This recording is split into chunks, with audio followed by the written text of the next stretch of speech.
प्यारे विद्यार्थियों नमस्कार। आज की ऑनलाइन क्लास में हम विषय विज्ञान पाठ घर्षण कार्य पुस्तिका में हल करेंगे। इनके प्रश्नों को आप देखिए, इस तरीके से हल करना है। प्रश्न नंबर 1, घर्षण बल सदैव ही लगाए गए बल का विरोध करता है। नीचे दिए गए चित्र में यह बताइए कि कौन सा बल किस ओर लग रहा है, शारीरिक बल और घर्षण बल। इसमें एक तरफ से धक्का दिया जा रहा है वस्तु को, तो वो शारीरिक बल है दाईं से बाईं ओर, और इसका विरोध करने वाला घर्षण बल बाईं से दाईं ओर लग रहा है। प्रश्न नंबर 2, आप अपने आसपास के दैनिक जीवन में कुछ ऐसी सतहों के नाम लिखो जो बहुत चिकने हैं और जिन पर फिसलने का डर रहता है। कीचड़, गीला फर्श, साबुन लगा फर्श, काई लगा फर्श और फर्श पर लगी टाइलें। इनमें घर्षण कम होता है जिसकी वजह से फिसलने का डर रहता है। प्रश्न नंबर 3 है, घर्षण चलने वाली वस्तु की सतह तथा संपर्क में आने वाली सतह दोनों पर निर्भर करती है। नीचे बने चित्रों में ऊपर वाला पृष्ठ वस्तु का है और नीचे वाला पृष्ठ संपर्क में आने वाले फर्श का है। हर एक के लिए यह बताइए कि किस में घर्षण कम और अधिक होगा। तो सबसे पहले ए भाग में वस्तु और जिस पे वस्तु गति करती है, फर्श, दोनों चिकने हैं, तो चिकनी सतह पर घर्षण सबसे कम लगता है। दूसरा बै में वस्तु और पृष्ठीय भाग दोनों कुछ खुरदरे हैं, इनकी सतह खुरदरी है, तो यहाँ घर्षण बल लगेगा। स भाग में पृष्ठीय भाग खुरदरा है और वस्तु भी खुरदरी है, तो यहाँ पर घर्षण बल अधिक लगेगा। खुरदरी सतह पर घर्षण बल अधिक लगता है। द भाग में वस्तु और पृष्ठीय भाग दोनों उबड़ खाबड़ हैं, इनकी सतह उबड़ खाबड़ है, इसलिए सबसे अधिक घर्षण लगेगा।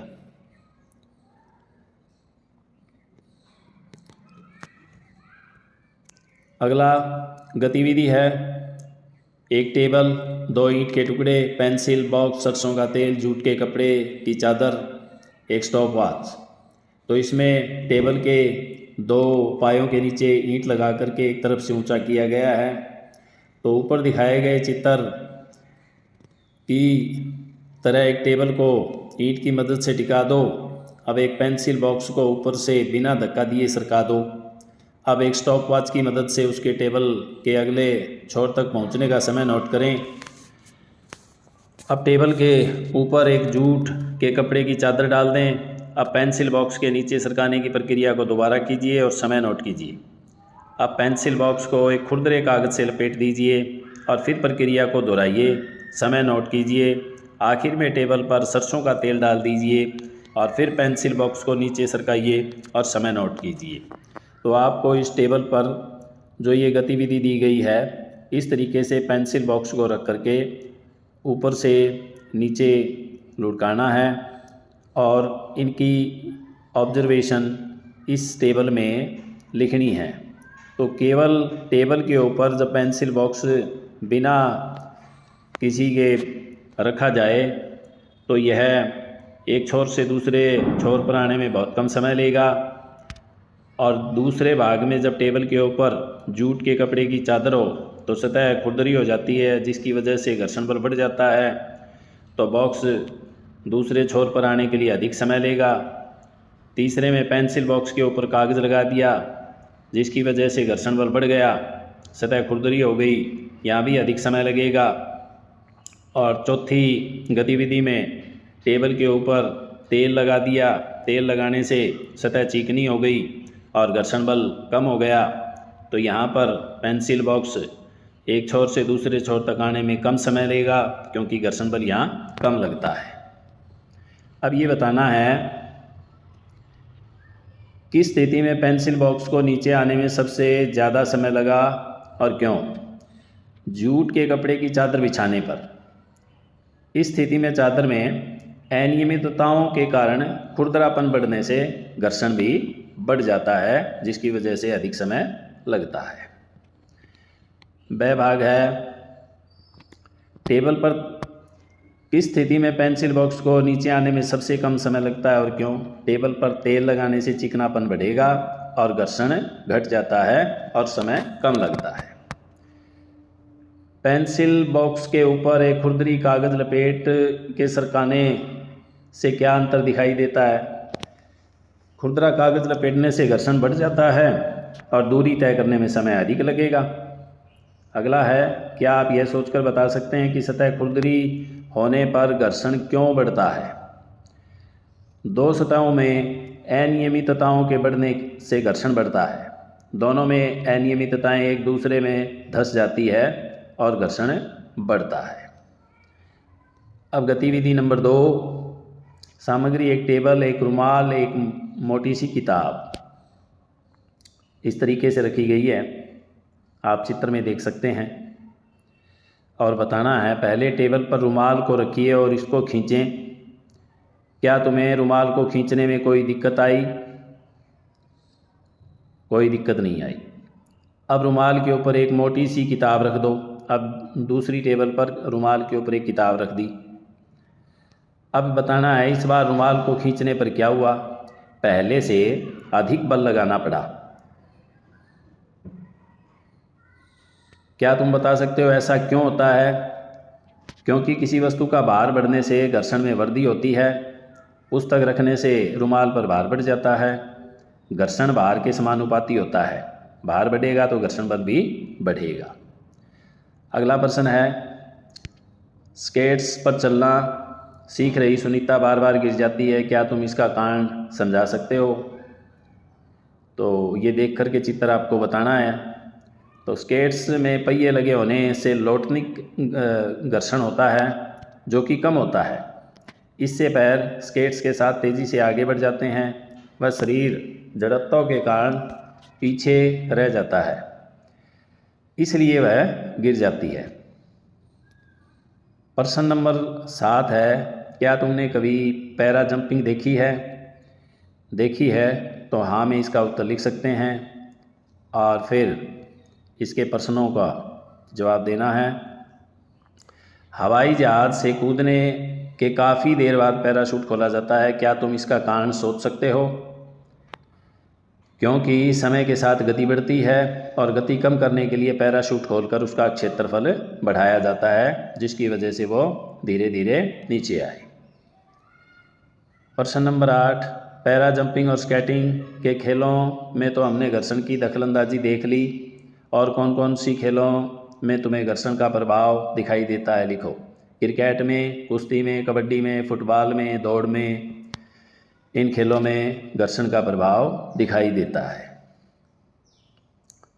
अगला प्रश्न है, सर्पी घर्षण स्थैतिक घर्षण से कुछ कम होता है, आपस में चर्चा करके बताओ कि ऐसा क्यों होता है। रुकी हुई वस्तु की अनियमितताएं फर्श की अनियमितताओं में धंसी होती है। चलने पर उन्हें धंसने का समय नहीं मिलता। जब वस्तु स्थिर रहती है तो उनको धंसने का समय ज़्यादा मिलता है, और जब वो गति करती है तो गति करते वक्त से उन्हें धंसने का समय नहीं मिलता। प्रश्न नंबर 10 है, अपने आसपास होने वाली गतिविधियों की सूची बनाओ जिससे घर्षण होता हो। तो आसपास होने वाली गतिविधियां जूतों में जब चलते हैं, टायरों में, ब्रेक में, खुरदरे फर्श पर, ब्रेकर में, गाड़ियों व मशीनों के पुर्जों में, माचिस और तिल्ली को जो माचिस से रगड़ते हैं उनमें घर्षण होता है। प्रश्न नंबर 11, इन्हें घर्षण के प्रभाव के आधार पर छांटो। अब इनमें से हानिकारक प्रभाव और लाभदायक प्रभाव ये बताना है। हानिकारक प्रभाव ये हैं, ऊष्मा उत्पन्न होती है जिससे ऊर्जा की हानि होती है, वस्तुएं घिस जाती है, टायर घिस जाते हैं, साधनों के ब्रेक घिस जाते हैं। लाभदायक प्रभाव ये है, चलने में सहायता करते हैं, लिखने में, कॉपी में लिखने में, ब्लैक बोर्ड पर लिखने में घर्षण होगा, सही ढंग से लिखाई होगी, वाहन को चलाने में, भवन निर्माण में, कैरम बोर्ड पर खेलने में, ब्रेक लगाने में, इन चीज़ों में घर्षण का प्रभाव लाभदायक देखा जाता है। इसके बाद में अगला प्रश्न है, घर्षण से ऊष्मा उत्पन्न होती है, इस कथन को सिद्ध करने के लिए तुम कुछ उदाहरण बताओ। ये उदाहरण देने हैं। माचिस की तिल्ली को माचिस पर रगड़ने से ऊष्मा उत्पन्न होगी, जिसकी वजह से तिल्ली जल उठती है। हथेलियों को आपस में रगड़ने से हथेलियाँ गर्म हो जाती है।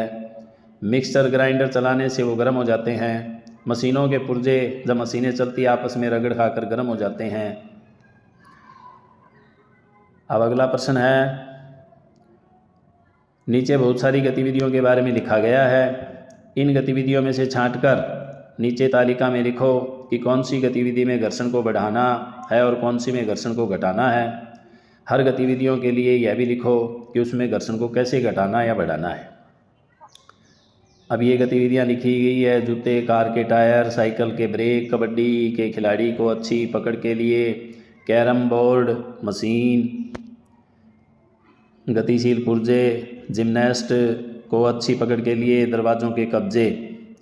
तो इनमें सबसे पहले घर्षण बढ़ाने के लिए जो गतिविधि है वो आप देखोगे।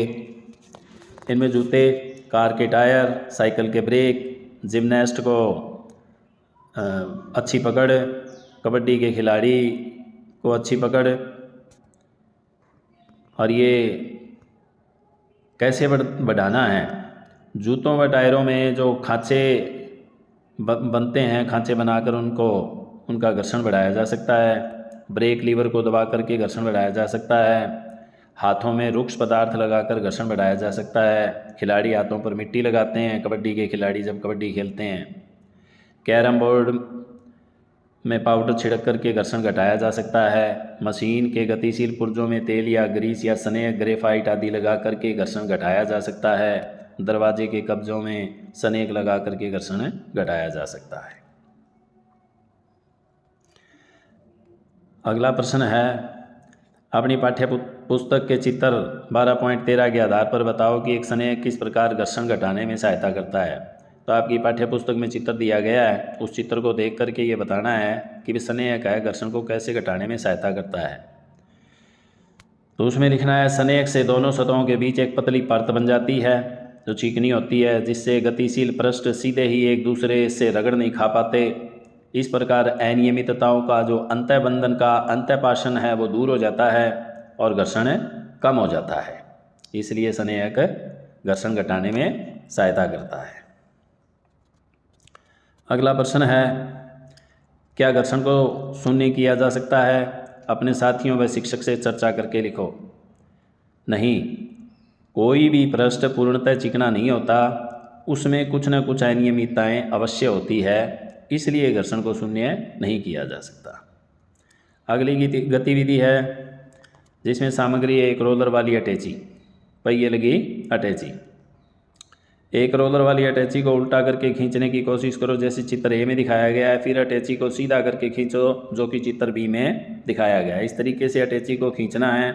इसमें मैंने लिख दिया है, जहाँ अटैची को उल्टा करके घिसा गया है वहाँ पर अधिक जोर लगेगा, और जहाँ पर अटैची को सीधा करके घिसा गया है पहियों के कारण कम जोर लगेगा। अब ये आंसर देने हैं, किस कार्य में जोर ज़्यादा लगा? अटैची को उल्टा खींचने में, क्योंकि इसमें स्थैतिक घर्षण है, इसमें जोर ज़्यादा लगा। और बी में लौटनी घर्षण है, स्थैतिक घर्षण लौटनी घर्षण से अधिक होता है। तो ये इसका आंसर है। और वह भाग रोलर का संपर्क क्षेत्र फर्श पर कम है, इसलिए घर्षण भी कम है। इसलिए किसी भी वस्तु को दूसरी वस्तु पर सरकने की तुलना में लोटन करना सदैव आसान है। क्या तुम ऐसे कुछ और उदाहरण लिख सकते हो? जहाँ पहिए लगे होते हैं वहाँ पर लोटन करना आसान है और घर्षण भी कम लगता है क्षेत्रफल कम होने की वजह से। तो गाड़ियों में पहिए, अटैची के पहिए, भारी वस्तुओं के लिए नीचे पहियों का प्रयोग, तो इनमें घर्षण कम लगता है। प्रश्न नंबर 17 है भाग, चित्र की सहायता से समझाओ कि बॉल बेयरिंग क्या होता है। ये बॉल बेयरिंग का चित्र है, आप मशीनों में, पंखे में इनमें देख सकते हैं। बॉल बेयरिंग एक प्रकार का रोलिंग एलिमेंट बेयरिंग है। इसका उद्देश्य घूर्णी घर्षण को कम करना है। घूमने वाली मशीन में इसका उपयोग होता है और ये घर्षण कम करती। बॉल बेयरिंग का इस्तेमाल करने के क्या फ़ायदे हैं? इसके इस्तेमाल करने से घर्षण कम होता है, ऊर्जा की बचत होती है, समय की बचत होती है। ये बॉल बेयरिंग के इस्तेमाल करने के फ़ायदे हैं। अगला है बॉल बेयरिंग का उपयोग कहाँ कहाँ होता है? मोटर में, पंखों में, साइकिल की धुरी में, यहाँ पर बॉल बेयरिंग का उपयोग होता है। निम्नलिखित प्रश्नों के उत्तर दो। तरल घर्षण किन किन चीज़ों पर निर्भर करता है? किसी तरल पर लगने वाला घर्षण वस्तु की गति, आकृति तथा तरल की प्रकृति पर निर्भर करता है। ये इसका उत्तर है। तरल घर्षण द्रव में और हवा में, गैस में लगने वाला घर्षण। अब वह भाग, जब भी किसी वस्तु को तरल में गति करनी होती है तो उसे अपने पर लगने वाले घर्षण बल पर पार पाना होता है। इस प्रक्रिया में उसकी ऊर्जा का क्षय होता है। हम इस घर्षण को कैसे कम कर सकते हैं? तो इस घर्षण को कम करने के लिए वस्तुओं को विशेष आकृति प्रदान करके, जैसे नाव की आकृति, मछली जैसी बना करके, हवाई जहाज़ की आकृति पक्षी जैसी बना करके घर्षण को कम किया जा सकता है। अगला प्रश्न है एक वायुयान और एक उड़ते हुए पक्षी का चित्र बनाओ। अब इन दोनों की आकृति में क्या समानताएं हैं वह बताओ। तो यह एक वायुयान और एक उड़ते हुए पक्षी का चित्र है। इनको देख करके समानताएं बतानी हैं। तो चित्र को देख करके समानताएं हैं इनमें, दोनों ही समान आकृति के हैं, जो आगे और पीछे से पतली व बीच में से मोटी है। दोनों के पंख व पूंछ होती है और इनकी बॉडी धारा रेखीय आकृति की होती है। तो यह इनमें समानताएं हैं। और अगला प्रश्न, वायुयान को पक्षी के आकार का क्यों बनाते हैं?